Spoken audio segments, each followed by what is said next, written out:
Penanganan dan penetapan tersangka dalam kasus suap di lingkungan Basarnas yang berawal dari operasi tangkap tangan atau OTT Komisi Pemberantasan Korupsi atau KPK di Cilangkap, Jakarta Timur dan Bekasi pada Selasa 25 Juli kini menuai polemik. Hal itu terjadi setelah KPK mengumumkan 2 perwira TNI yang berdinas di Basarnas, yaitu Kabasarnas periode 2021 sampai 2023. Marsdia Hendri Alfiandi dan Korsmin Kabasarnas Letkol ADM Afribudi Cahyanto sebagai tersangka sehari kemudian pada Rabu 26 Juli 2023. Merespon pengumuman penetapan 2 perwira sebagai tersangka itu, Mabes TNI menyatakan keberatan. Dan Puspom TNI Marsda Agung Handoko menyebut mereka memiliki aturannya sendiri soal itu. Setelah menggelar jumpa pers di Mabes TNI Cilangkap, Agung memimpin rombongan mendatangi KPK untuk berkoordinasi pada hari yang sama, Jumat 28 Juli 2023. Usai audiensi dengan rombongan militer yang dipimpin dan Puspom TNI Marsda Agung Handoko, Wakil Ketua KPK Johannes Tanak meminta maaf kepada rombongan Puspom TNI atas polemik itu. Johannes juga menyebut terdapat kehilapan dari tim penyelidik dalam operasi tersebut. Merespon itu, pakar hukum tata negara dari Universitas Andalas, Ferry Amsari mengatakan, KPK justru memiliki kewenangan penegakan hukum terhadap tentara aktif. Hal itu, kata dia, termaktub dalam pasal 42 UU KPK. Oleh karenanya, tindakan KPK meminta maaf ke Puspom TNI tak diperlukan.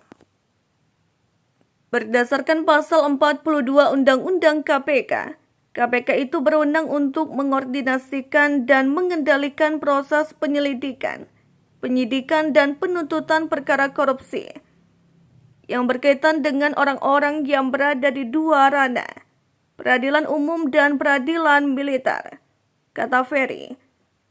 Menurutnya, permohonan maaf dari KPK ke Puspom lantaran terjadi salah paham pada pimpinan KPK, padahal sudah jelas KPK berwenang untuk melakukan itu. Ia berpendapat hal ini berpotensi pada pelanggaran etik oleh pimpinan KPK yang diketuai Firly Bahuri tersebut. Pertama, pelanggaran etik itu bisa terjadi jika Firly bergerak sendirian tanpa diketahui unsur pimpinan yang lain. Kemudian Tanak juga dinilai bermasalah. Permohonan maaf yang ia haturkan ke Puspom TNI menandakan dirinya tak memahami pasal 42 UU KPK yang menekankan lembaga anti rasuah itu memang memiliki kewenangan itu. Dia kena diasas profesional di dalam penanganan perkara korupsi, tegasnya. Ferry menekankan hal ini berbuntut pada anjloknya meruah lembaga anti rasuah.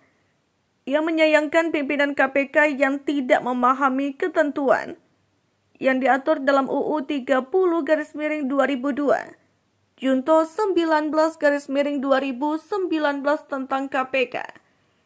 Ia pun menyesali pernyataan pimpinan KPK yang seakan menyalahkan penyidik dalam perkara ini. Ferry menegaskan seluruh perkara yang ditangani KPK merupakan tanggung jawab para pimpinan. Soal tanggung jawab sebagai pimpinan, pasal 39 ayat 2 UU KPK bahwa seluruh proses penyelidikan, penyidikan, dan penuntutan tindak pidana korupsi itu atas perintah pimpinan KPK dan atas nama pimpinan KPK, ucap dia. Pakar ilmu perundang-undangan Universitas Brawijaya Aan Eko Widiarto menyebut, pimpinan KPK seakan-akan mensimplifikasi perkara dalam kasus Basarnas itu. Menurutnya, pernyataan pimpinan KPK itu menunjukkan seakan lembaga anti rasuah tak berwenang menetapkan tersangka pada anggota TNI aktif, padahal lembaga anti rasuah itu berwenang. Karena Pak Tanak di awal-awal langsung berbicara bahwa lingkungan peradilan itu ada 4, peradilan umum, militer, agama sama tata usaha negara. Seolah-olah kalau militer itu harus ke militer, kalau sipil ke negeri. Nah itu menurut saya simplifikasi, kata Aan. Oleh karenanya ia pun menyayangkan ucapan maaf dari KPK. Menurutnya KPK seharusnya mengkaji terlebih dulu sebelum menyatakan demikian.